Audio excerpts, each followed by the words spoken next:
अकाली दल की भूमिका के उत्ते जड़े मगरमच्छ के आंसू बहा रहे हैं। जदों ये ऑर्डीनेंस आए तो एक महीने बाद 2020 दे विच जुलाई च ऑल पार्टी मीटिंग चंडीगढ़ दे विच हुई ते सरदार सुखबीर सिंह बादल ने मोदी सरकार का पूरी तरह पक्ष पूरिया टका के प्रशंसा की और उहदे विच किसान यूनियनां भी सी और हर पार्टी मौजूद सी। जदों रेजोल्यूशन पिया सेंटर की सरकार के खिलाफ तो इन्हें अपने आप को विड्रॉ किया।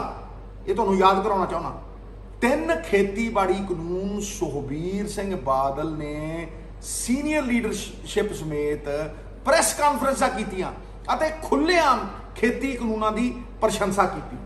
3 सितंबर 2020 नूं प्रकाश सिंह बादल ने मोदी सरकार के पक्ष दे विच अपना वीडियो अपलोड किया, जनतक है कोई भी देख लवे। तो फिर खेती कानून 7 सितंबर 2020 हरसिमरत बादल ने सोशल मीडिया ते अपना वीडियो अपलोड किया और खेती कानूनों की डट के प्रशंसा की। यह 3 सितंबर को 7 सितंबर को कर रही है तो 17 सितंबर को हरसिमरत बादल अस्तीफा दिंदी है। वो अस्तीफा मजबूरी दे विच लोकां दे डर तो दिता गया, वो कोई स्वै इच्छा के नाल दिता गया अस्तीफा नहीं सी। क्योंकि जदों ऑर्डीनेंस होए उस तो 6 महीने तक तो तुसीं तरीफां ही करते रहे हो इन्हां दियां ते बाद दे विच जदों देखिया भी लोग हुण बाहर नहीं निकलण दिंदे ते मजबूरी दे विच तुसीं अस्तीफा दिता। मैं इस तो भी अगे जाना, हरसिमरत बादल ने 3 थावां दे उत्ते दस्तखत कीते है जिहड़े कि आम लोकां नूं मैं अवगत कराउणा चाहुंदा। समर्थन दे विच इन्हां 3 खेती कानूनों के पहली बार फूड प्रोसैसिंग मंत्री वजों बिल के खरड़े के उत्ते हरसिमरत बादल ने साइन किए। दूजी बार कैबिनेट दे विच जदों ऑर्डीनेंस आया उदों साइन किए। तीजी बार कैबिनेट विच जदों बिल बन के सामने आया उदों साइन किए। जे वो खेती कानूनों के विरोध ही करती सी तां वो असहमति नोट क्यों नहीं छापिया, वो डिसेंट नोट अज क्यों जनतक नहीं करते? ये सवाल ने जिहड़े पंजाबियों के सामने ने और पंजाबियों नूं इन्हां दे उत्तर चंगी तरह पता। आम आदमी पार्टी की गल 1 दिसंबर 2020 नूं केजरीवाल सरकार ने दिल्ली विच प्राइवेट मंडी APMC नूं रद्द करके प्राइवेट मंडी स्थापित करन दे लई मोदी सरकार दे खेती कानूनां विचों एक नूं नोटिफाई किया। जबकि किसान दिल्ली दियां बरूहां दे उत्ते अंदोलन कर रहे सी, उदों बाद ड्रामा किया, सैशन बुला के बिल पाड़ते। पर की वो जिहड़ा कानून नोटिफाई किया सीगा प्राइवेट मंडियां वाला की वो डी नोटिफाई होया? जे डी नोटिफाई किया तो फिर मैं मनु। ये ड्रामा है सारा, ये दिखावा है सारा, ये मगरमच्छ दे आंसू। मोदी सरकार कहती है कि वह किसानों की आमदन दुगना करना चाहती है, पर खेतीबाड़ी मंत्री श्री नरेंद्र तोमर अनुसार उन्होंने मंत्रालय के कोल किसानों की वित्तीय स्थिति दर्शाउंदा कोई आंकड़ा उपलब्ध नहीं। ये उन्होंने पार्लीमेंट की स्टेटमेंट है भाई जी। अजिहा आखिरी सर्वेखण मनमोहन सिंह सरकार द्वारा किया गया सी। जेकर तुहाडे कोल किसानों की वित्तीय स्थिति बारे कोई जानकारी नहीं या आंकड़ा नहीं तो तुसी किसानों की आमदन दुगनी करन दा जुमला छड्ड के ये खेती कानून किवें बनाए? ये वड्डा सवाल है। तुसी अंबानी ते अडानी वर्गे कॉरपोरेटां बारे सब कुछ जानते हो, जिन्हां दे हवाई जहाज़ां दे विच तुसी घुमदे हो, जिहड़े थोड़ी कंपेन रन करते हैं, हर आंकड़ा उन्हां बारे तुहानूं पता है। निर्माण अते सेवा खेतर पहला ही कारपोरेटां दे हत्थां दे विच है। हुण थोड़ी नज़र खेतीबाड़ी खेतर ते है जो इस समय सब तो वध लाहेवंद धंधा है। 2022 वो सन है जिथे मोदी सरकार ने किसानों की आमदन दुगनी करन दा वायदा किया सी। मोदी सरकार द्वारा अज जिहड़ी MSP अनाउंस की गई है वो 12 सालों अगर देखा जाए सब तो घट 2% भाव 40 रुपये वाधा किया गया है। हुण मैं लागत ते आउणा ਜਦੋਂ ਤੁਸੀਂ ਲਾਗਤ ਨੂੰ ਦੇਖਦੇ ਹੋ ਤੇ ਅਪ੍ਰੈਲ 2020 ਦੇ ਵਿੱਚ ਡੀਜ਼ਲ ਦਾ ਰੇਟ 63 ਰੁਪਏ ਪ੍ਰਤੀ ਲੀਟਰ ਸੀ। ਮੌਜੂਦਾ ਦਰ 92 ਰੁਪਏ ਪ੍ਰਤੀ ਲੀਟਰ, ਯਾਨੀ ਕਿ ਜਿਹੜੀ ਲਾਗਤ ਵਧੀ ਹੈ ਉਹ ਡੀਜ਼ਲ ਦੇ ਉੱਤੇ ਇਕੱਲੇ 48% ਇੱਕ ਸਾਲ ਦੇ ਵਿੱਚ। ਮੈਨੂੰ ਨਹੀਂ ਲੱਗਦਾ ਕਿ ਜਦੋਂ ਦੇਸ਼ ਆਜ਼ਾਦ ਹੋਇਆ ਕਿਸੇ ਇੱਕ ਸਾਲ ਦੇ ਵਿੱਚ 30 ਰੁਪਏ ਡੀਜ਼ਲ ਵਧਿਆ ਹੋਵੇ। ਜਦੋਂ ਸਰਦਾਰ ਮਨਮੋਹਨ ਸਿੰਘ ਦੀ ਸਰਕਾਰ ਸੀ 2014 ਚ ਔਰ ਮੋਦੀ ਸਰਕਾਰ ਆਈ ਹੈ ਤੇ ਡੀਜ਼ਲ ਦੇ ਰੇਟ 50 ਤੋਂ ਥੋੜੇ ਜਿਹੇ ਉੱਤੇ 53 ਰੁਪਏ ਸੀ। ਹੁਣ ਸਰੋਂ ਦੇ ਤੇਲ ਦੇ ਉੱਤੇ ਆਨੇ ਆ ਔਰ ਇਹ ਸਾਰੀਆਂ ਲਾਗਤਾਂ ਨੇ ਜਿਹੜੀਆਂ ਕਿਸਾਨ ਦੇ ਉੱਤੇ ਰੋਜ਼ਮਰਾ ਦੀ ਜ਼ਿੰਦਗੀ ਦੇ ਵਿੱਚ ਪੈਂਦੀਆਂ ਨੇ। ਸਰੋਂ ਦਾ ਤੇਲ 174% ਮਹਿੰਗਾ ਇੱਕ ਸਾਲ ਦੇ ਵਿੱਚ, ਹੈਰਾਨੀ ਜੋ। DAP 140% ਮਹਿੰਗਾ ਖਾਦ। ਸੂਰਜਮੁਖੀ ਦਾ ਤੇਲ 170% ਮਹਿੰਗਾ ਇੱਕ ਸਾਲ ਦੇ ਵਿੱਚ। LPG ਦਾ ਸਿਲੰਡਰ ਵੀਰੋ 9 ਮਹੀਨਿਆਂ ਦੇ ਵਿੱਚ 190 ਰੁਪਏ ਦਾ ਵਾਧਾ। ਜਿਸ ਅਨੁਪਾਤ ਦੇ ਨਾਲ ਵਸਤਾਂ ਦੀ ਕੀਮਤ ਦੇ ਵਿੱਚ ਵਾਧਾ ਹੋਇਆ ਹੈ, ਕੀ ਕਿਸਾਨਾਂ ਦੀ ਆਮਦਨ ਦੇ ਵਿੱਚ ਉਸੇ ਅਨੁਸਾਰ ਦੇ ਨਾਲ ਵਾਧਾ ਹੋਇਆ ਹੈ? ਦਰਅਸਲ ਇਹ ਤਿੰਨ ਖੇਤੀ ਕਾਨੂੰਨ ਅੰਬਾਨੀ ਅਤੇ ਅਡਾਨੀ ਨੂੰ ਮੁਨਾਫਾ ਦੇਣ ਦੇ ਲਈ ਲਿਆਂਦੇ ਗਏ ਹੈ ਔਰ ਇਹੀ ਅਸਲ ਸੱਚ ਹੈ। 90% ਆਬਾਦੀ ਨੂੰ ਨਜ਼ਰਅੰਦਾਜ਼ ਕਰਕੇ, ਜਿਹਦੇ 'ਚ ਕਿਸਾਨ, ਮਜ਼ਦੂਰ ਤੇ ਛੋਟੇ ਵਪਾਰੀ ਆਉਂਦੇ। ਅੱਗੇ ਜਾਣ ਤੋਂ ਪਹਿਲਾਂ ਮੈਂ ਤੁਹਾਨੂੰ ਦੋ ਕੇਸ ਦੱਸਦਾ ਕਿ ਉਹ ਕਿਵੇਂ ਕਾਰਪੋਰੇਟ ਏਕਾਧਿਕਾਰ ਮੋਨੋਪੋਲੀ ਬਣਾਉਣ ਦੇ ਲਈ ਕਾਨੂੰਨ ਅਤੇ ਨੀਤੀਆਂ ਨੂੰ ਮਰੋੜ ਕੇ ਵੱਧ ਤੋਂ ਵੱਧ ਮੁਨਾਫਾ ਅੰਬਾਨੀ ਤੇ ਅਡਾਨੀ ਨੂੰ ਦਿੱਤਾ ਜਾਂਦਾ ਹੈ। ਨੰਬਰ 1, ਹਿਮਾਚਲ ਪ੍ਰਦੇਸ਼ ਦਾ 5000 ਕਰੋੜ ਦਾ ਐਪਲ ਬਾਜ਼ਾਰ। ਵੱਡਾ ਮਗਰਮੱਛ ਅਡਾਨੀ ਐਗਰੀ ਫਰੈਸ਼ ਸ਼ੁਰੂ ਦੇ ਵਿੱਚ ਕਿਸਾਨਾਂ ਨੂੰ APMC ਮੰਡੀ ਨਾਲੋਂ ਵੱਧ ਰੇਟ ਦੇ ਆਕਰਸ਼ਣ ਦੇ ਕੇ ਆਪਣੇ ਵੱਲ ਲੁਭਾਉਂਦਾ ਸੀ। ਖਰੀਦ ਦੇ ਵਿੱਚ ਜ਼ਿਆਦਾ ਰੇਟ ਦੇ ਕੇ ਕਿਸਾਨ ਉਹਦੇ ਵੱਲ ਆਕਰਸ਼ਿਤ ਹੋਏ ਤੇ ਕੁਝ ਹੀ ਅਰਸੇ ਬਾਅਦ ਜਦੋਂ ਛੋਟੇ ਵਪਾਰੀ ਮਰ ਗਏ ਤੇ ਅਡਾਨੀ ਸਾਹਿਬ ਨੇ 12 ਤੋਂ 72 ਰੁਪਏ ਰੇਟ ਸਿੱਟਾ ਮੋਨੋਪੋਲੀ ਬਣਾ ਕੇ, ਤੇ ਉਹੀ ਅੱਗੇ 250 ਰੁਪਏ ਤੋਂ ਵੱਧ ਪ੍ਰਤੀ ਕਿਲੋ ਦੀ ਦਰ ਦੇ ਨਾਲ ਵੇਚਿਆ।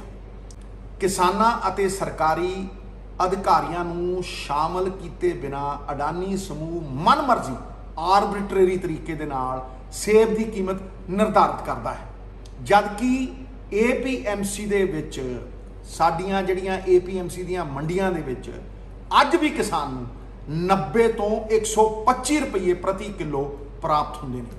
ਅਡਾਨੀ ਸਮੂਹ ਨੂੰ ਮੋਦੀ ਸਰਕਾਰ ਵੱਲੋਂ ਨਿਯੰਤਰਿਤ ਮਾਹੌਲ CA ਵਿੱਚ ਕੋਲਡ ਸਟੋਰਾਂ ਸਬਸਿਡੀ ਦਰਾਂ ਦੇ ਸਥਾਪਿਤ ਕਰਨ ਦੇ ਲਈ ਜ਼ਮੀਨ ਸਸਤੀ ਦਿੱਤੀ ਗਈ ਅਤੇ ਸਰਕਾਰ ਵੱਲੋਂ 75% ਸਬਸਿਡੀ ਪ੍ਰਾਪਤ ਕਰਨ ਲਈ ਨੀਤੀ ਨੂੰ ਹੀ ਤੋੜ ਮੋੜ ਦਿੱਤਾ ਗਿਆ। ਬਾਕੀ 25% ਬੈਂਕਾਂ ਤੋਂ ਲੈ ਕੇ ਬਿਨਾਂ ਕੁਝ ਖਰਚੇ ਅਡਾਨੀ ਸੇਬਾਂ ਦੀ ਮਾਰਕੀਟ ਨੂੰ ਪੂਰੀ ਤਰ੍ਹਾਂ ਕੰਟਰੋਲ ਕਰ ਰਿਹਾ ਹੈ ਔਰ ਹਰ ਨੀਤੀ ਇਹਨਾਂ ਦੇ ਮੁਨਾਫੇ ਦੇ ਲਈ ਬਣਾਈ ਜਾਂਦੀ ਹੈ।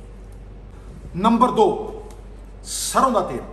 ਜਿਨ੍ਹਾਂ ਨਿਯਮਾਂ ਦੀ ਸਿਫਾਰਿਸ਼ FSSAI ਨੇ ਕੀਤੀ ਹੈ ਉਹਨਾਂ ਵਿੱਚ ਸ਼ਾਮਿਲ ਹੈ ਕਿ ਬਹੁ ਸਰੋਤ ਖਾਣ ਵਾਲੇ ਤੇਲ ਨੂੰ ਖੁੱਲਾ ਨਾ ਵੇਚਿਆ ਜਾਏ। ਇਹ ਨਿਰਦੇਸ਼ ਜਾਰੀ ਕੀਤੇ ਗਏ। ਪਹਿਲਾਂ ਤੁਸੀਂ ਦੇਖਿਆ ਹੋਣਾ ਕਿਸਾਨ ਵੀਰ ਖੁੱਲਾ ਸਰੋਂ ਦਾ ਤੇਲ ਵੇਚਦੇ ਵੀ ਸੀ, ਕਢਾਉਂਦੇ ਵੀ ਸੀ, ਘਰ ਨੂੰ ਵੀ ਲਿਜਾਂਦੇ ਸੀ। ਸਿਰਫ AG ਮਾਰਕ ਦੇ ਅਧੀਨ ਵਿਕਰੀ ਹੋਵੇਗੀ, ਇਹ ਨਿਰਦੇਸ਼ ਜਾਰੀ ਕੀਤਾ। ਪਿਛਲੇ ਸਾਲ ਸਰੋਂ ਦੇ ਤੇਲ ਦੀ ਮੰਗ ਅਤੇ ਸਪਲਾਈ ਇੱਕ ਸਮਾਨ ਸੀ। ਸਪਲਾਈ ਵੀ ਉਨੀ ਸੀ ਤੇ ਡਿਮਾਂਡ ਵੀ ਉਨੀ ਸੀ, ਇਹਦੇ 'ਚ ਕੋਈ ਫਰਕ ਨਹੀਂ ਪਿਆ। ਫਿਰ ਵੀ ਸਰੋਂ ਦੇ ਤੇਲ ਦੀ ਕੀਮਤ 174% ਵਧੀ ਇੱਕ ਸਾਲ ਦੇ ਵਿੱਚ। ਮੂੰਗਫਲੀ ਦੇ ਤੇਲ ਦੀ ਕੀਮਤ 180% ਵਧੀ ਇੱਕ ਸਾਲ ਦੇ ਵਿੱਚ। ਖੇਤੀ ਖੇਤਰ ਵਿੱਚ ਅੰਬਾਨੀ ਤੇ ਅਡਾਨੀ ਦਾ ਮੋਨੋਪੋਲੀ ਕਾਇਮ ਕਰਨ ਦੇ ਲਈ 3 ਖੇਤੀ ਕਾਨੂੰਨ ਲਿਆਂਦੇ। ਇਹਨਾਂ ਖੇਤੀ ਕਾਨੂੰਨਾਂ ਨੂੰ ਸਮਝਣ ਦੇ ਲਈ ਸਾਨੂੰ 2014 ਵਿੱਚ ਵਾਪਸ ਜਾਣਾ ਪਵੇਗਾ। ਅਗਸਤ 2014 ਸ਼ਾਂਤਾ ਕੁਮਾਰ ਦੀ ਕਮੇਟੀ ਦੀ ਮੀਟਿੰਗ ਕੀ ਰეკਮੈਂਡ ਕਰਦੀ ਹੈ? 4 ਰეკਮੈਂਡੇਸ਼ਨ। ਪਹਿਲਾ, ਪ੍ਰਾਈਵੇਟ ਖਿਡਾਰੀਆਂ ਨੂੰ ਖੇਤੀ ਉਤਪਾਦਨ ਦੀ ਖਰੀਦ ਪ੍ਰਕਿਰਿਆ ਦੇ ਵਿੱਚ ਲਿਆਉਣ ਲਈ FCI ਸਾਰੇ ਖਰੀਦ ਕਾਰਜ ਛੱਡੇ। 2, ਜੇ ਰਾਜ ਸਰਕਾਰ ਦੁਆਰਾ MSP ਦੇ ਉੱਤੇ ਕੋਈ ਬੋਨਸ ਦਿੱਤਾ ਜਾਂਦਾ ਹੈ ਤਾਂ ਕੇਂਦਰ ਸਰਕਾਰ ਕੇਂਦਰੀ ਪੂਲ ਹੇਠਾਂ ਉਸ ਦਾ ਅਨਾਜ ਸਵੀਕਾਰ ਨਹੀਂ ਕਰੇਗੀ। ਇਹ ਬਲੈਕਮੇਲ ਸੀ। ਤੀਜਾ, FCI ਨੂੰ ਸਟੋਰ ਕਰਨ ਦਾ ਕੰਮ ਨਿੱਜੀ ਖਿਡਾਰੀਆਂ ਯਾਨੀ ਅਡਾਨੀ ਨੂੰ ਆਊਟਸੋਰਸ ਕਰਨਾ ਚਾਹੀਦਾ ਹੈ, ਰਿਕਮੈਂਡੇਸ਼ਨ ਹੈ। ਚੌਥੀ, ਕਮੇਟੀ ਸੁਝਾਅ ਦਿੰਦੀ ਹੈ ਕਿ ਕੇਂਦਰ ਨੂੰ PDS ਸਿਸਟਮ ਦੇ ਅਧੀਨ ਜਿਹੜਾ 67% ਗਰੀਬ ਸਬਸਿਡਾਈਜ਼ ਰੇਟ ਦੇ ਉੱਤੇ ਫੂਡ ਸਿਕਿਉਰਿਟੀ ਦੇ ਤਹਿਤ ਖਾਣਾ ਅੰਨ ਪਾਣੀ ਲੈਂਦਾ ਸੀ, ਉਹਦੀ ਆਬਾਦੀ ਨੂੰ ਮੁੜ ਵਿਚਾਰ ਕੇ 40% ਘਟਾ ਕੇ 27% ਲੋਕਾਂ ਨੂੰ, ਗਰੀਬੀ ਰੇਖਾ ਵਾਲਿਆਂ ਨੂੰ ਇਹ ਜਿਹੜਾ PDS ਮਿਲਦਾ ਹੈ ਇਹ ਬੰਦ ਕੀਤਾ ਜਾਵੇ। ਇਹਦਾ ਨਾ ਕੋਈ ਆંકੜਾ ਹੈ, ਨਾ ਕੋਈ ਰਿਕਾਰਡ ਹੈ ਤੇ ਨਾ ਕੋਈ ਫਿਗਰਸ ਨੇ ਜਿਸ ਤਹਿਤ ਇਹ ਪਤਾ ਲੱਗੇ ਕਿ ਕੌਣ ਅਮੀਰ ਹੈ ਤੇ ਕੌਣ ਗਰੀਬ ਹੈ। ਇਹਦਾ ਕੋਈ ਰਿਕਾਰਡ। ਨੰਬਰ 5, ਇਹਨਾਂ ਸਿਫਾਰਿਸ਼ਾਂ ਨੂੰ ਪੜ੍ਹੋ ਅਤੇ ਇਸ ਦੀ ਤੁਲਨਾ ਮੌਜੂਦਾ ਖੇਤੀ ਕਾਨੂੰਨਾਂ ਅਤੇ FCI ਦੀ ਹਾਲਤ ਦੇ ਨਾਲ ਕਰੋ। ਇਹਨਾਂ ਸਿਫਾਰਿਸ਼ਾਂ ਨੂੰ 2 ਹਿੱਸਿਆਂ ਦੇ ਵਿੱਚ ਵੰਡਿਆ ਜਾਂਦਾ ਹੈ। ਭਾਗ 1 ਤੋਂ 3 ਜਿਹੜੀਆਂ ਸਿਫਾਰਿਸ਼ਾਂ ਕੀਤੀਆਂ ਗਈਆਂ ਨੇ ਨਿਯੰਤਰਣ ਕਰਨ ਲਈ ਸਟੋਰੇਜ, ਪ੍ਰੋਕਿਉਰਮੈਂਟ ਅਤੇ ਪ੍ਰਬੰਧਨ, ਭੰਡਾਰਨ, ਖਰੀਦ ਅਤੇ ਲੌਜਿਸਟਿਕਸ ਦੇ ਨਾਲ ਸੰਬੰਧਿਤ ਹੈ। ਭਾਗ B, ਚੌਥੀ ਸਿਫਾਰਿਸ਼ ਰਿਟੇਲ ਬਾਜ਼ਾਰ ਦੇ ਨਿਯੰਤਰਣ ਦੇ ਨਾਲ ਸੰਬੰਧਿਤ ਹੈ ਕਿ ਪ੍ਰਚੂਨ ਦੇ ਵਿੱਚ ਜਿੱਥੇ ਜਿੱਥੇ ਸਮਾਨ ਵਿਕਦਾ ਹੈ ਉਹਦੇ ਨਾਲ ਸੰਬੰਧਿਤ ਹੈ। ਇਸ ਖੇਤਰ ਵਿੱਚ ਅੰਬਾਨੀ ਅਤੇ ਅਡਾਨੀ ਦੀ ਮੋਨੋਪੋਲੀ ਏਕਾਧਿਕਾਰ ਸਥਾਪਿਤ ਕਰਨ ਲਈ ਸਰਕਾਰ ਨੇ ਜਾਣਬੁੱਝ ਕੇ ਯੋਜਨਾਬੱਧ ਤਰੀਕੇ ਦੇ ਨਾਲ FCI ਨੂੰ ਤਬਾਹ ਕਰਨਾ ਸ਼ੁਰੂ ਕੀਤਾ। FCI ਦੀ ਆਪਣੀ ਕੋਈ ਆਮਦਨ ਨਹੀਂ ਅਤੇ ਉਹ ਕੇਂਦਰ ਸਰਕਾਰ ਤੇ ਪੂਰੀ ਤਰ੍ਹਾਂ ਨਿਰਭਰ ਹੈ। ਸਰਕਾਰ ਨੇ 2015 ਤੋਂ 19 ਦੇ ਸ਼ਾਸਨ ਦੌਰਾਨ ਬਜਟ ਵਿੱਚ ਭੋਜਨ ਸਬਸਿਡੀ, ਫੂਡ ਸਿਕਿਉਰਿਟੀ ਲਈ ਲੋੜੀਂਦਾ ਫੰਡ ਨਹੀਂ ਦਿੱਤਾ, ਜਿਸ ਕਾਰਨ FCI ਨੂੰ ਵੱਧ ਵਿਆਜ ਦਰਾਂ ਉੱਤੇ ਹੋਰ ਸਰੋਤਾਂ ਤੋਂ ਕਰਜ਼ਾ ਲੈਣ ਲਈ ਮਜਬੂਰ ਹੋਣਾ ਪਿਆ। ਨਤੀਜਾ, ਮੋਦੀ ਸਰਕਾਰ ਦੇ ਪਿਛਲੇ 5 ਸਾਲਾਂ ਦੌਰਾਨ FCI ਦਾ ਕਰਜ਼ਾ 3 ਗੁਣਾ ਹੋ ਗਿਆ। 1965 ਤੋਂ ਵੀਰੋ 2014 ਤੱਕ, 1965 ਤੋਂ 2014 ਮਤਲਬ 50 ਸਾਲਾਂ ਦੇ ਵਿੱਚ ਕਰਜ਼ਾ FCI ਦੇ ਉੱਤੇ 91,000 ਕਰੋੜ ਸੀ ਤੇ ਮੋਦੀ ਸਰਕਾਰ ਦੇ 5 ਸਾਲਾਂ ਦੌਰਾਨ ਇਹ 4 ਲੱਖ ਕਰੋੜ ਰੁਪਈਆ ਹੋ ਗਿਆ। ਇਥੋਂ ਮਨਸ਼ਾ ਸਾਫ਼ ਦਿਖਦੀ ਹੈ ਕਿ FCI ਨੂੰ ਮਾਰਨ ਦੇ ਲਈ ਇੱਕ ਜਾਣਬੁੱਝ ਕੇ ਡੈਲੀਬਰੇਟ ਮੈਕੈਨਿਜ਼ਮ ਬਣਾਇਆ ਗਿਆ। FCI 4 ਕੰਮ ਕਰਦੀ ਹੈ: ਖਰੀਦ, ਭੰਡਾਰ ਅਤੇ ਜਨਤਕ ਵੰਡ ਪ੍ਰਣਾਲੀ PDS ਦਾ ਪ੍ਰਬੰਧ। ਅਡਾਨੀ ਦੀ ਬੰਦਰਗਾਹ 2 ਕਾਰੋਬਾਰ ਉੱਤੇ ਮੋਨੋਪੋਲੀ ਏਕਾਧਿਕਾਰ ਹੈ। ਉਹ ਰੇਲਵੇ ਰੈਕ ਅਤੇ ਅਨੇਕਾਂ ਸਾਈਲੋਆਂ ਦਾ ਮਾਲਕ ਹੈ। ਜੇਕਰ FCI ਢਹਿ ਜਾਂਦਾ ਹੈ ਤਾਂ ਸਟੋਰੇਜ, ਖਰੀਦ ਅਤੇ ਲੌਜਿਸਟਿਕ ਮਤਲਬ ਪ੍ਰਬੰਧਨ ਅਡਾਨੀ ਦੇ ਕੋਲ ਚਲਾ ਜਾਵੇਗਾ। ਰਿਟੇਲ ਅੰਬਾਨੀ ਨੂੰ ਚਲਾ ਜਾਵੇਗਾ। ਪਬਲਿਕ ਸੈਕਟਰ ਖਤਮ ਤੇ ਸਾਰਾ ਮੁਨਾਫਾ ਅਡਾਨੀ ਔਰ ਅੰਬਾਨੀ ਦੇ ਪ੍ਰਾਈਵੇਟ ਸੈਕਟਰ ਦੀ ਜੇਬ ਦੇ ਵਿੱਚ। ਅਡਾਨੀ ਦਾ ਖੇਤੀ ਕਾਰੋਬਾਰ ਬੁਨਿਆਦੀ ਢਾਂਚੇ ਅਤੇ ਲੌਜਿਸਟਿਕਸ ਦੇ ਨਾਲ ਜੁੜਿਆ ਹੋਇਆ ਹੈ, ਜਿਸ ਦਾ ਲਿੰਕ ਪੋਰਟ ਅਤੇ ਟਰਾਂਸਪੋਰਟ ਨੈਟਵਰਕ ਦੇ ਨਾਲ ਪੂਰੀ ਤਰ੍ਹਾਂ ਜੁੜਿਆ ਹੋਇਆ ਸੰਪੰਨ ਹੈ। ਅੰਤ FCI ਢਹਿ ਜਾਵੇਗੀ ਕਿਉਂਕਿ ਉਹਦੇ ਕੋਲ ਅਦਾਇਗੀ ਕਰਨ ਦਾ ਕੋਈ ਸਮਰੱਥਾ ਨਹੀਂ ਹੈ। ਹੁਣ ਗੱਲ ਕਰੀਏ ਅੰਬਾਨੀ ਦੀ। 2018 ਚ 100% ਪ੍ਰਜੂਨ ਦੀ ਰਿਟੇਲ ਦੀ ਖੁੱਲ੍ਹ ਮਿਲੀ। ਅੰਤਰਰਾਸ਼ਟਰੀ ਪੱਧਰ ਤੇ ਫੰਡ ਵਧਾਉਣ ਦੀ ਮਿਲੀ ਭੁਗਤ ਸੀ। 2019 ਦੇ ਵਿੱਚ ਈ-ਕਮਰਸ ਨੀਤੀ ਦੇ ਵਿੱਚ ਬਦਲਾਵ, ਸਾਰੇ ਬਾਜ਼ਾਰ ਉੱਤੇ ਕਬਜ਼ਾ ਹੋਣ ਦੇ ਲਈ, ਤੇ 2020 ਦੇ ਵਿੱਚ ਖੇਤੀ ਕਾਨੂੰਨ ਮੋਨੋਪੋਲੀ ਬਣਾਉਣ ਦੇ ਲਈ ਅੰਬਾਨੀ FDI ਜਿਹੜੀ ਫੋਰਨ ਡਾਇਰੈਕਟ ਇਨਵੈਸਟਮੈਂਟ ਹੈ, ਵਿਦੇਸ਼ੀ ਲੋਕ ਜਿਹੜੇ ਇਨਵੈਸਟਮੈਂਟ ਕਰ ਸਕਦੇ, ਪਹਿਲਾਂ ਪਰਚੂਨ ਵਿੱਚ ਸਿਰਫ 49% ਦੀ ਆਗਿਆ ਸੀ, ਜਿਸ ਵਿੱਚ 30% ਸਮਾਨ ਸਥਾਨਕ ਪੱਧਰ ਦੇ ਉੱਤੇ ਖਰੀਦਣਾ ਇਹ ਲਾਜ਼ਮੀ ਸ਼ਰਤ ਸੀ ਤਾਂ ਕਿ ਛੋਟੇ ਵਪਾਰੀ ਆਪਣੀ ਦੁਕਾਨਦਾਰੀ ਪਰਚੂਨ ਦੀ ਕਰਦੇ ਰਹਿਣ। ਹੁਣ ਸਥਾਨਕ ਤੌਰ ਤੇ ਜਦੋਂ ਹੀ BJP ਦੀ ਸਰਕਾਰ ਆਈ, ਸਥਾਨਕ ਤੌਰ ਦੇ ਉੱਤੇ ਸਮਾਨ ਖਰੀਦਣ ਦੇ ਲਈ ਕੋਈ ਲਾਜ਼ਮੀ ਸ਼ਰਤ ਨਹੀਂ ਅਤੇ FDI ਵਿੱਚ 100% ਇਜਾਜ਼ਤ ਦਿੱਤੀ ਗਈ ਰਿਟੇਲ ਸੈਕਟਰ ਦੇ ਵਿੱਚ। ਇਹਦਾ ਮਤਲਬ ਸੀ ਕਿ ਜਿੰਨੀਆਂ ਵੱਡੀਆਂ ਮੱਛੀਆਂ ਨੇ ਉਹਨਾਂ ਨੂੰ ਛੋਟੀਆਂ ਨੂੰ ਨਿਗਲਣ ਦੀ ਪੂਰੀ ਤਰ੍ਹਾਂ ਲੀਗਲ ਇਜਾਜ਼ਤ ਹੈ। ਛੋਟੀਆਂ ਨੂੰ ਮਾਰੋ, ਛੋਟੇ ਵਪਾਰੀ ਨੂੰ ਮਾਰੋ ਔਰ ਵੱਡੇ ਇੱਕਾ ਦੁੱਕਾ ਸਥਾਪਿਤ ਕਰੋ।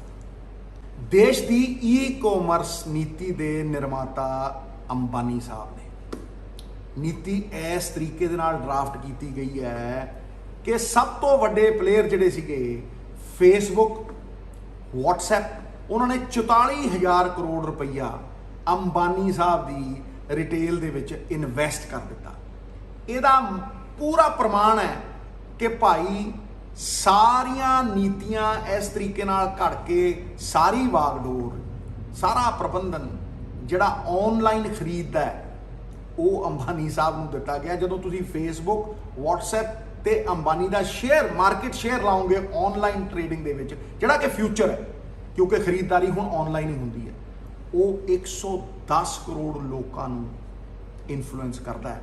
ਇਹਦਾ ਮਤਲਬ 90% ਦੇਸ਼ ਦੀ ਆਨਲਾਈਨ ਮਾਰਕੀਟ ਦੇ ਉੱਤੇ ਮੁਕੇਸ਼ ਅੰਬਾਨੀ ਦਾ ਕਬਜ਼ਾ ਨਿਸ਼ਚਿਤ ਕਰਤਾ ਸਰਕਾਰ।